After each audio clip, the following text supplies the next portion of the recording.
ते म्हणतात ना, ओल्ड इज गोल्ड. तसंच काय झालं आज माझ्या बाबतीत. एक जुनी वस्तू आणि आज नव्याने वापरात आली. कसं ते तुम्हाला व्हिडिओमध्ये पुढे समजेलच. तर नमस्कार सर्वांना, मी सुप्रिया तुमचं स्वागत करते माझ्या युट्यूब चॅनलवर. आज दिवसाची सुरुवात ना एवढी खराब झाली, आता काय सांगायचं तुम्हाला. सकाळ सकाळी ना गॅस संपला आणि अहो म्हणले की गॅसचं कार्ड दे मला. आता एवढं शोधलं, एक बॉक्स, फाईल, पर्स, कुठली जागा रिकामी सोडली नाही शोधायची, पण अजिबात सापडली नाही. 1-1.5 तास लागला मला कार्ड शोधायला आणि त्याच्यानंतर मला ते कार्ड सापडलं. पण एवढं बॅड लक ना की अहो गेले गॅस आणायला आणि तिथं सांगितलं की गॅस बुकिंग केल्यानंतर 4 दिवसानंतर गॅस मिळतोय. आता 4 दिवस बिना गॅसचं राहायचं म्हणजे एवढं मुश्किल आहे ना.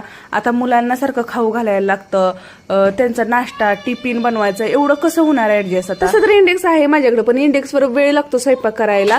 आणि आज तर ना जरा रोजच्यापेक्षा वेळच लागला स्वयंपाक करायला. तर दुपारी आधीला झोपली होती. आता म्हटलं चला लसूण काढून घेऊया, कारण सकाळी ना थोडं पाऊस आला होता आणि दुपारी पावसाचं वातावरण झालं होतं. आता जेवढा लसूण आहे ना तेवढा खराब होऊन जायचा, त्याच्यामुळे म्हटलं चला आता पटकन जाऊन लसूण काढून घेऊया. मिरच्याची झाडं ना किती गजबारलेत त्या मिरच्याच्या झाडांनी. तर आता लसूण, हा जो लसूण आहे ना तो एवढा काही चांगला निघाला नाही बरं का. पहिला जो होता ना तो एकदम भारी मस्त निघाला होता, पण त्याच्या मानानं हा थोडा छोटा निघालाय. त्रास सुद्धा जेवढा असेल ना तेवढं काढून घ्यायचं.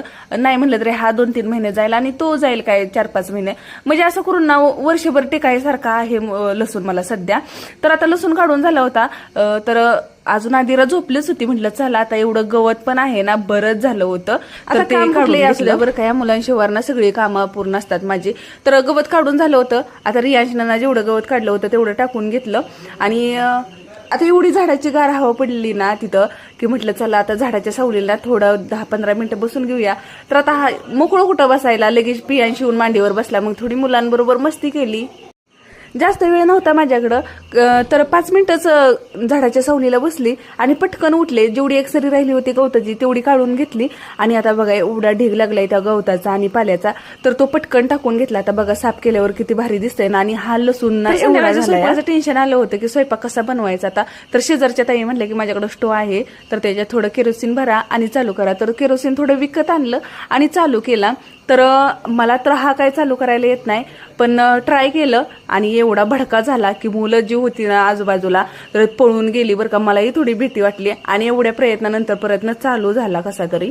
आज ती म्हण उपयोगी पडली बरं का. Old is gold. खरंच जुनं ते सोनंच असतं. आता एवढी जुनी वस्तू वाटलंही नाही की आता उपयोगी येईल. म्हणजे माझी मम्मी वापरत होती ती, आता मी तर कधी वापरलीच नाही, मला चालूही करायला येत नाही. बघा एवढी जुनी वस्तू आणि आज उपयोगी आली. म्हणून अशा जुन्या वस्तू असतील ना त्यांना आपण जपून ठेवल्या पाहिजेत. पुढे जाऊन ना त्याचा कधी उपयोग होईल काय सांगू शकतो.